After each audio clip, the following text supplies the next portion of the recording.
कार्तिक मास महात्म्य की 26वां अध्याय श्री विष्णु की कृपा से आज तुमको रही बताए।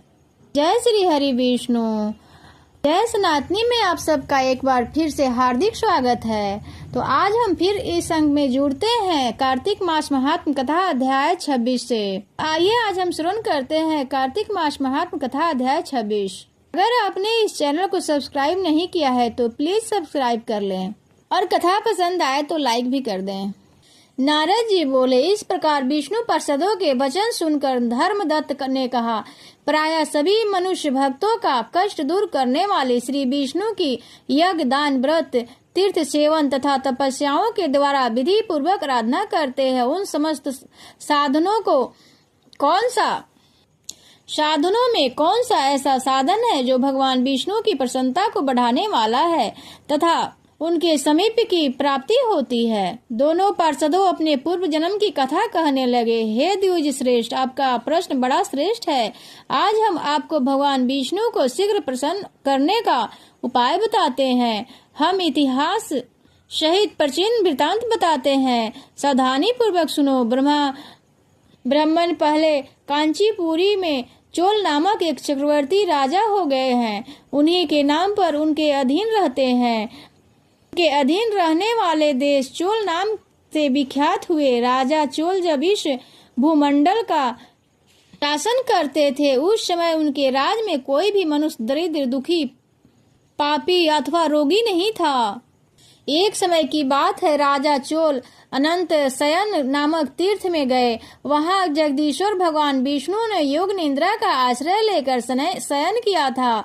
यहाँ भगवान विष्णु के दिव्य विग्रह की राजा ने विधि पूर्वक पूजा की। दिव्य मणि, मुक्ता, फल तथा सुवर्ण से के बने हुए सुंदर पुष्पों से पूजन करके साष्टांग प्रणाम किया। साष्टांग प्रणाम करके ज्यों ही बैठे उसी समय उनकी दृष्टि भगवान के पास आते हुए एक ब्राह्मण पर पड़ी जो उन्हीं की कांची नगरी के निवासी थे। उनका नाम विष्णुदास था। उन्होंने भगवान की पूजा के लिए अपने हाथ में तुलसी दल और जल ले रखा था।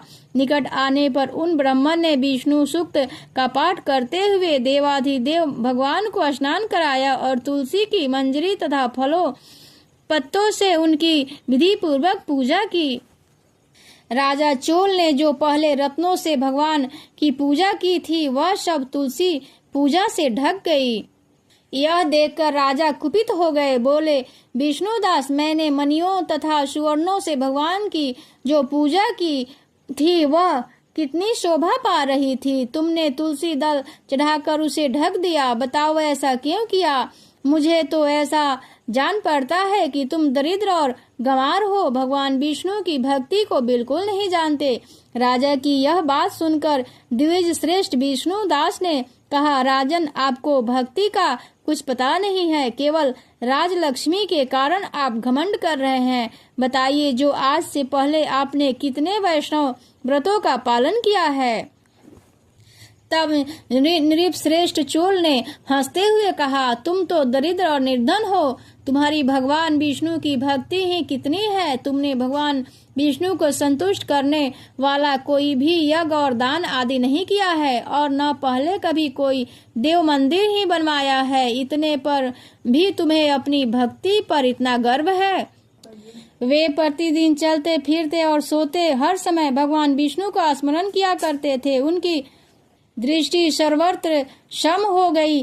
वे सब प्राणियों के भीतर एकमात्र विष्णु को ही स्थिर देखते थे। इस प्रकार राजा चोल और विष्णुदास दोनों ही भगवान लक्ष्मीपति की आराधना में संलग्न थे। दोनों ही अपने अपने व्रतों में स्थिर रहते थे। वे दोनों की ही संपूर्ण इंद्रिया तथा समस्त कर्म भगवान विष्णु को समर्पित हो चुके थे।